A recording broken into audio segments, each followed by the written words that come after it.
Hello दोस्तों, स्वागत है आपका ईडू शक्ति विजन चैनल पर।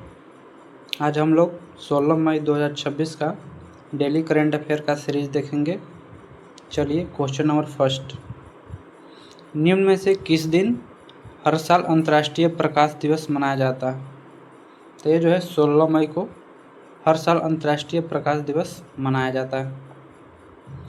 निम्न में से किसके द्वारा नवाचार को बढ़ावा देने के लिए बौद्धिक संपदा कैटालिस्ट पहल शुरू की गई है?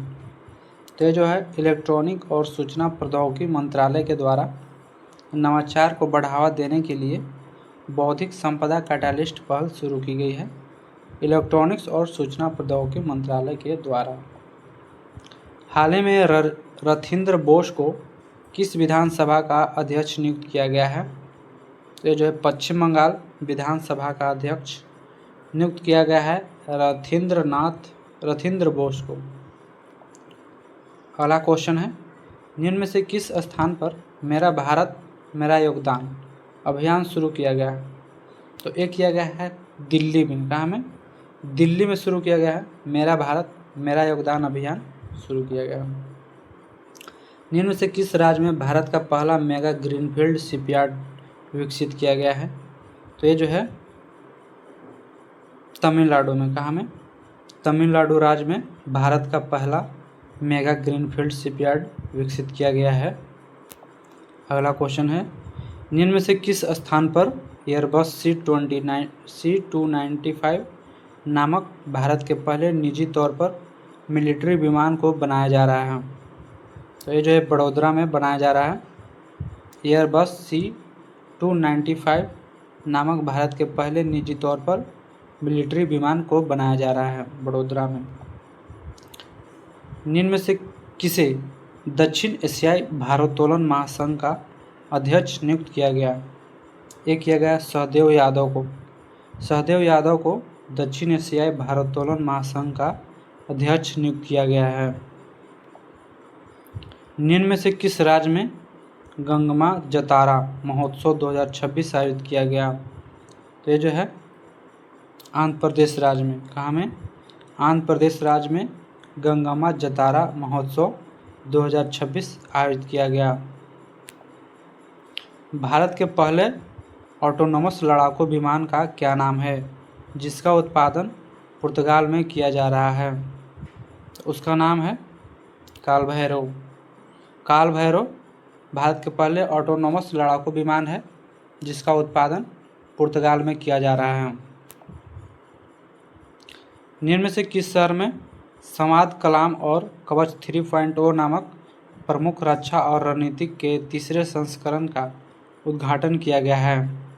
तो किस शहर में किया गया है? नई दिल्ली में। नई दिल्ली शहर में संवाद कलाम और कवच 3.0 नामक प्रमुख रक्षा और रणनीतिक के तीसरे संस्करण का उद्घाटन किया गया है।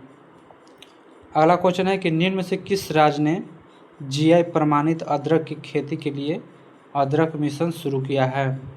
तो ये जो है मिजोरम राज्य ने अदरक मिशन शुरू किया है। निम्न में से किसके द्वारा हाल ही में अपनी नई किताब अपनापन की घोषणा की है? तो एक घोषणा की है शिवराज सिंह चौहान ने। शिवराज सिंह चौहान ने अपनी नई किताब जिसका नाम है अपनापन की घोषणा की है। निम्न में से किस स्थान पर नशीली दवाओं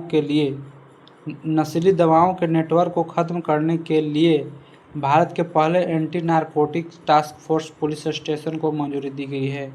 तो किस स्थान पर है? नई दिल्ली में। कहाँ में? दिल्ली में।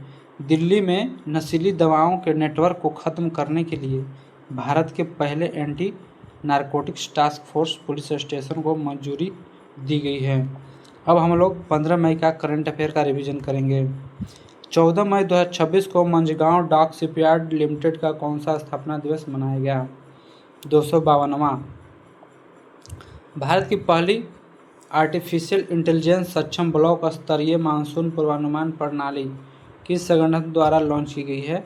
तो भारतीय मौसम विज्ञान विभाग द्वारा नई दिल्ली में। हाल ही में भारत सरकार ने कब तक तुरंत प्रभाव से चीनी के निर्यात पर रोक लगा दी है? तो 30 सितंबर 2026 से। केरलम का नया मुख्यमंत्री निम्न में से किससे बनाया गया है? वी.डी. सतीशन को। किसको? वी.डी. सतीशन को। वर्ष 2026 में ब्रिक्स विदेश मंत्रियों की बैठक कहाँ आयोजित की गई है? नई दिल्ली में। कैबिनेट ने धोलेरा और किस शहर के बीच भारत की पहली सेमी हाई स्पीड रेल परियोजना को मंजूरी दी गई है? तो धोलेरा और अहमदाबाद के बीच। सर्वोच्च न्यायालय ने पूरे देश में कोर्ट के इंफ्रास्ट्रक्चर को बेहतर बनाने के लिए किसकी अध्यक्षता में एक पैनल का गठन किया है? तो अरविंद कुमार की अध्यक्षता में एक पैनल का गठन किया है सर्वोच्च न्यायालय ने। अगला है कि केंद्रीय जांच ब्यूरो का निदेशक हाल ही में किसे नियुक्त किया गया है? तो ये परवीन सूद को। बक्सा शहद किस राज्य से संबंधित है जिसकी पहली खेप अमेरिका को दी गई है? तो ये जो है असम से संबंधित है। स्पेन में आयोजित 95वां ला लीगा का खिताब किसने जीता है? ये जीता है बार्सिलोना ने। उसके बाद है केंद्रीय शिक्षा मंत्री धर्मेंद्र प्रधान ने किस राज्य में भीममंडली पर्यावरण धरोहर स्थल का उद्घाटन किया? ये जो है उड़ीसा का। कौन राज्य? उड़ीसा राज्य। अशोक कुमार पांडा किस राज्य के पहले व्यक्ति हैं जिन्हें steel authority of India limited का नया अध्यक्ष और प्रबंधक निदेशक नियुक्त किया गया है? तो ये है उड़ीसा के। अशोक कुमार पांडा कहाँ के हैं? उड़ीसा के। राष्ट्रीय डेंगू दिवस हर साल किस दिन मनाया जाता है? ये मनाया जाता है 16 मई को। हर साल मनाया जाता है 16 मई को राष्ट्रीय डेंगू दिवस। इस तरह से हम लोगों ने आज का करंट अफेयर और कल का रिवीजन किया है। Thank you for watching. मिलते हैं नेक्स्ट वीडियो में, तब तक के लिए धन्यवाद। वीडियो अच्छा लगा हो तो लाइक या सब्सक्राइब कर सकते हैं। Thank you.